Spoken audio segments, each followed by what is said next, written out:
What do you mean he's gone? Spoilers, by the way. What do you mean he went out saving the life of the girl he loved like a hero? Rich is gone now.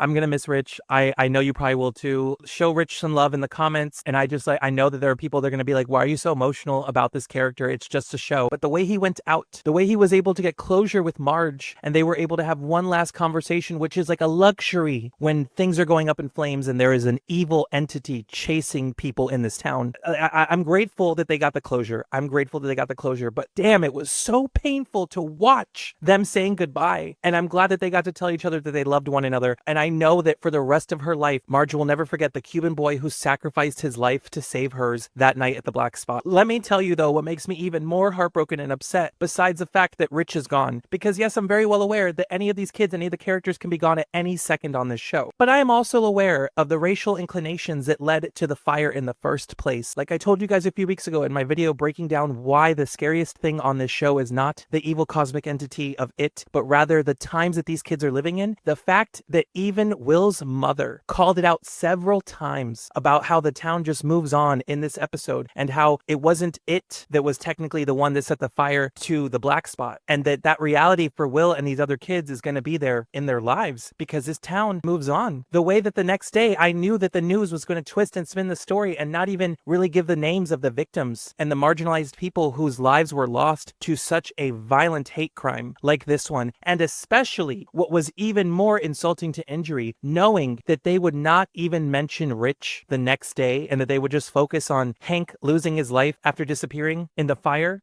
And I'm just like, I knew that they were going to do that. So I knew that just like the indigenous people, the black people, the Latino people that all live in Derry, it's not going to be brought up in the news, because just like all the strange, horrible things that happen in this town and them living in the times they're in, everyone just wants to pretend that they're happy and move on with their lives. And what do you mean that now it does not have to hibernate for 27 years because of what the military did? And what do you mean that in the final moments, Leroy, who tried to make sure that this didn't happen, has his son Will taken by the deadlights? So not only did we lose Rich, but we also lost Will. At least Rich went out with honor and saving the life of his friend who he loved so much. And in his final moments was able to know that she loved him too. God, I'm getting so emotional. Like I was crying so much last night. I just feel like washed out right now, because what a good, phenomenally emotional and horrific episode of television. I do have to say that I will miss Rich. He was a phenomenal character, and that this episode itself solidified how amazing this series is. But I know for a fact going into the finale soon, without Rich and possibly Will now, it's not going to be the same anymore. I'm not okay. I'm just really not.